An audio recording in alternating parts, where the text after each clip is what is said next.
जय हिंद दोस्तों, मैं सतीश स्वागत करता हूं आपके channel exam practice with Satish में। तो ईवीएस जो केंद्रीय विद्यालय में आनी है पर्यावरण का प्रैक्टिस सेट का ये अगला पार्ट है, जिसमें हम कुछ क्वेश्चंस की प्रैक्टिस करेंगे जो कि आपके एग्जाम के लिए काफ़ी हेल्पफुल बेनिफिशियल रहेंगे। तो चलिए बढ़ते हैं आज की वीडियो में।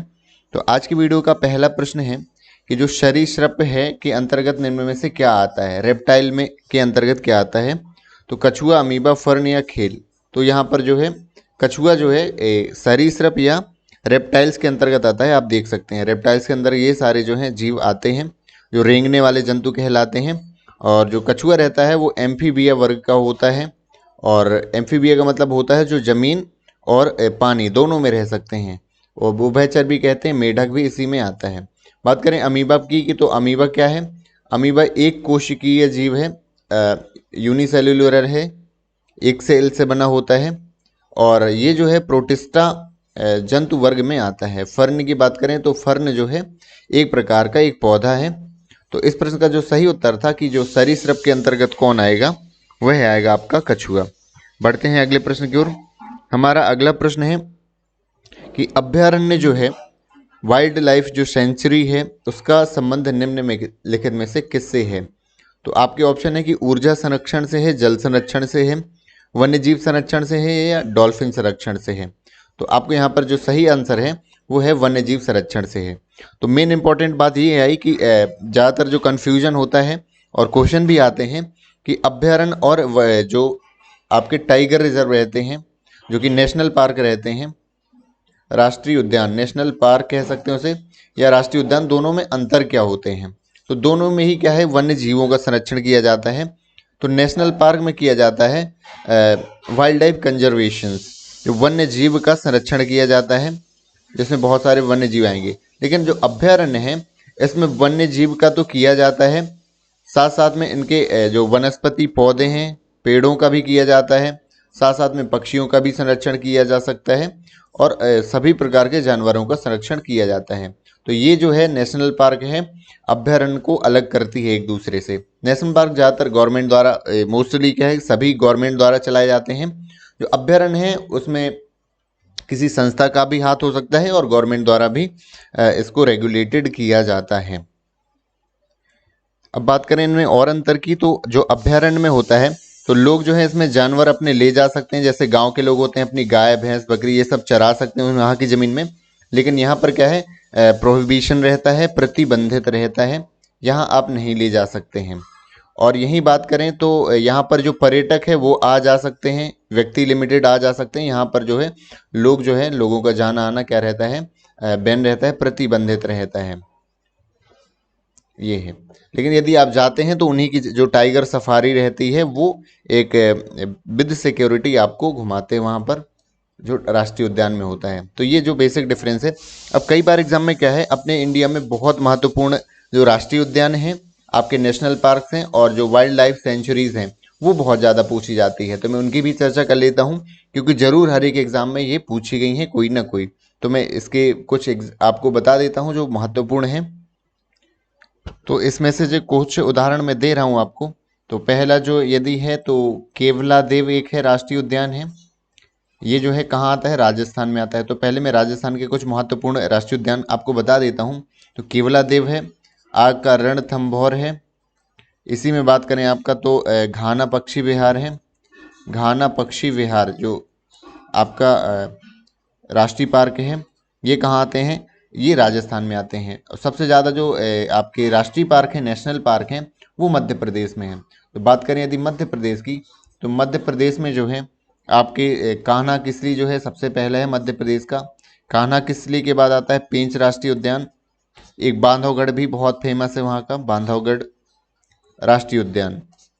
इसके साथ साथ बहुत सारे और भी होते हैं जो राष्ट्रीय उद्यान जो जनरली पूछे जाते हैं। कंचनजंगा जो है एक आपका इधर है आपका सिक्किम में, ये नेशनल पार्क है कंचनजंगा। आपको ये याद ही करना पड़ेगा क्योंकि जनरली एक दो क्वेश्चन इससे पूछ लिए जाते हैं, हमेशा ही इससे क्वेश्चन पूछे जाते हैं। एक है भीतरकनिका। भीतरकनिका ये आपका ओडिशा में है, आपका क्या है, ये नेशनल पार्क है। जनरली नॉर्थ ईस्ट के भी पूछ लिए जाते हैं कई बार कि आपका फांगपुई, इस तरह के नाम रहते हैं उधर। तो ये आपको याद कर लेना है। तो बढ़ते हैं हम अगले प्रश्न की ओर। आपको उम्मीद है कुछ समझ में आ गया होगा, कुछ नया आपको पता चला होगा।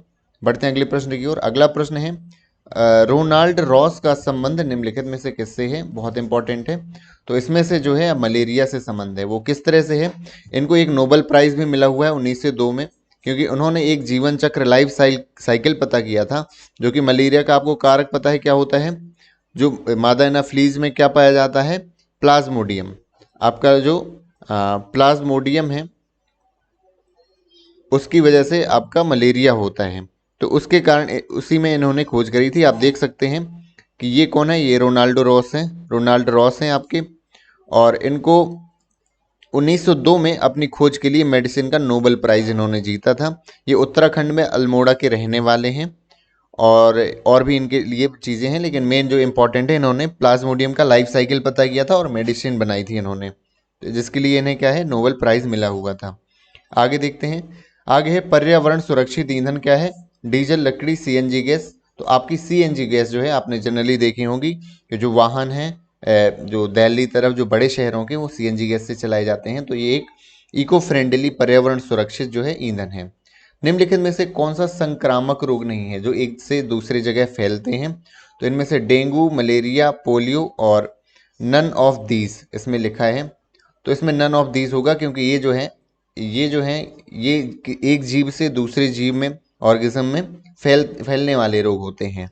तो ये क्या है? संक्रामक रोग है। जैसे इसी में आप टिटनेस मान लीजिए, यदि ये होता तो टिटनेस क्या है? एक संक्रामक रोग नहीं है। बाकी सारे कैसे हैं? संक्रामक रोग हैं। अब बात करें कि फसल चक्र के द्वारा मिट्टी में किस तत्व की स्थिरता संभव हो पाती है? तो फसल चक्र आपको पता होगा, एक एक जब खेत में एक ही तरह की फसल ना बो करके मिश्रित फसल बोना, या फिर जैसे आपको पता है कि जो जनरली खेती होती है 3 मंथ की होती है, 3 मंथ में कोई फसल पक जाती है।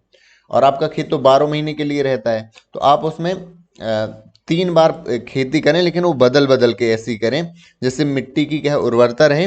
और मेन चीज़ है नाइट्रोजन का स्थिरता संभव हो। नाइट्रोजन बहुत ज़रूरी होता है खेतों के लिए। मिट्टी में यदि होगा तो वो क्या करेगा? वो निर्माण करता है आपका एमिनो एसिड का, और एमिनो एसिड से ही बनता है पौधों में प्रोटीन। और यदि इसकी कमी हो जाएगी नाइट्रोजन की, तो पौधे जो है सूख जाएंगे, आपके मुरझा जाएंगे। तो ये जो है फसल चक्र के द्वारा किस तत्व की स्थिरता संभव हो पाती, वो है आपका नाइट्रोजन। इस प्रश्न का सही उत्तर हो जाता है। बात करें ड्यूटीरियम किसका समस्थानिक है? तो समस्थानिक वो होते हैं जिनका परमाणु क्रमांक एक जैसा होता है, लेकिन परमाणु भार अलग अलग होते हैं। आपने साइंस में पढ़ा होगा इसको। तो ये जो है हाइड्रोजन का एक समस्थानिक है। तो हाइड्रोजन के 3 समस्थानिक होते हैं, आप देख सकते हैं, प्रोटियम, ड्यूटेरियम, ट्राइटियम। तो जो ड्यूटेरियम में बात क्यों आई है? ड्यूटेरियम का जो आपको बताऊं, एक होता है जल नॉर्मल H2O, लेकिन एक होता है भारी जल। भारी जल, आपको कठोर जल की बात नहीं करी गई। कठोर जल वो होते हैं जिनमें आपके कैल्शियम कार्बोनेट ये सारी चीज़ें उसमें पाई जाती हैं उस जल में, तो इसलिए वो कठोर हो जाता है। भारी जल बोलते हैं जिनका भार ज़्यादा रहता है, क्योंकि इसका परमाणु भार अलग है इसका। तो इसका फॉर्मूला D2O होता है। इसका उपयोग कहाँ होता है? कई बार प्रश्न पूछ लिया जाता है कि भारी जल जो है उसका उपयोग कहाँ पे होता है? तो वो जो होता है न्यूक्लियर रिएक्टर में। न्यूक्लियर जो रिएक्टर है उसमें एक मंदक, मंदक का मतलब जो नियंत्रित करे, कंट्रोल करे रिएक्शन को, जो वहाँ होती है न्यूक्लियर एटॉमिक रिएक्शन, उसको कंट्रोल करने का काम करता है। इसका उपयोग एक जगह और किया जाता है। पहले जो आपके भाप के इंजन जो चलते थे, भाप के जो इंजन थे उसमें जो बॉयलर था, बॉयलर क्या है कि जहाँ एक बड़ी पानी की टंकी रहती थी उसमें भाप बनती थी, उससे ही वो इंजन चलता था। लेकिन उस जल की जो है उसमें भारी जल का उपयोग किया जाता था। भारी जल में, क्योंकि जब भारी जल जब गर्म हो जाता है तो उसमें कोई अवशेष नहीं बचता। जो नॉर्मल जल होता है, आपने देखा होगा कभी कभी पानी इतना उबाल दो तो उसमें वाइट कलर का अवशेष लास्ट में रह जाता है, तो वो जो है नहीं होता भारी जल में। तो भाप के इंजन में उपयोग किया जाता था। और अभी जो है न्यूक्लियर रिएक्टर में एक मंदक के रूप में, कंट्रोलर के रूप में उपयोग किया जाता है भारी जल का। बात करें यदि कि समस्याग्रस्त बालक का पता लगाने के लिए कौन सी विधि है? सेमिनार आप करवाएंगे, केस स्टडी सबसे जो सटीक मेथड होता है। कोई प्रॉब्लमेटिक चाइल्ड है आपका, इसीलिए स्कूल में जो है स्पेशल एजुकेटर जो है, हो सकता है इससे सवाल बन जाए स्पेशल एजुकेटर की जो अपॉइंटमेंट किया जा रहा है केंद्रीय विद्यालय में, क्योंकि वो हर एक क्लास में वो क्या करेगा, प्रॉब्लमेटिक बालकों की पहचान करेगा, उनके टेस्ट के द्वारा कई सारे टेस्ट लेगा और उसके लिए वो काम करेगा उनकी प्रॉब्लम्स को दूर करने के लिए, जो भी लर्निंग डिसेबिलिटी होती है। जीवन की मूलभूत इकाई क्या है, ये हमेशा से ही आप पढ़ते आए हैं, कोशिका है। और इसके बारे में अदर फैक्ट यदि जान लेते हैं, इसी में यदि बात करें कि जो कोशिका या सेल का जो स्टडी है, कई बार आता है कोशिका का अध्ययन क्या कहा जाता है कोशिका के अध्ययन को, तो इसको साइटोलॉजी कहा जाता है। कोशिका का अध्ययन कहा जाता है साइटोलॉजी। इसकी खोज किसने करी थी, तो रॉबर्ट हुक एक वैज्ञानिक हुए हैं। तो रॉबर्ट हुक ने खोज करी थी कब, 1664 ईस्वी में इसकी खोज करी थी कोशिका की। और बात करें यदि कोशिका जो के प्रकार की, तो दो टाइप की कोशिकाएं आपकी होती हैं, एक कहलाती है प्रोकैरियोटिक और एक होती है आपकी यूकैरियोटिक। तो प्रोकैरियोटिक जो होती है उसको आप अविकसित कह सकते हैं, क्योंकि इसमें अभी केंद्रक नहीं पाया जाता है, आपका केंद्रक जो रहता है बीच में सेंटर में।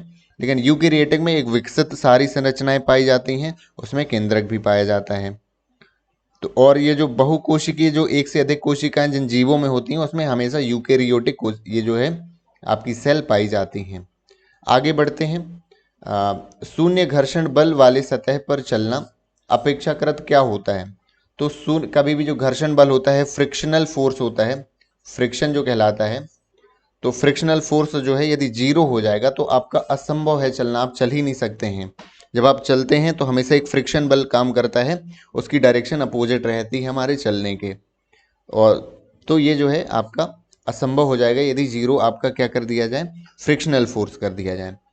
गुरुत्वाकर्षण बल की अनुपस्थिति में वस्तु का भार क्या हो जाएगा, तो भारहीन या शून्य हो जाएगा, क्योंकि जो भार डब्ल्यू का सूत्र होता है एम जी होता है, एम जी हो जाता है ग्रेविटी, आपका ग्रेविटेशनल फोर्स, और एम जो होता है उसका द्रव्यमान या मास। तो यदि ये जी जीरो हो जाएगा तो जो डब्ल्यू भी आपका क्या हो जाएगा, जीरो हो जाएगा।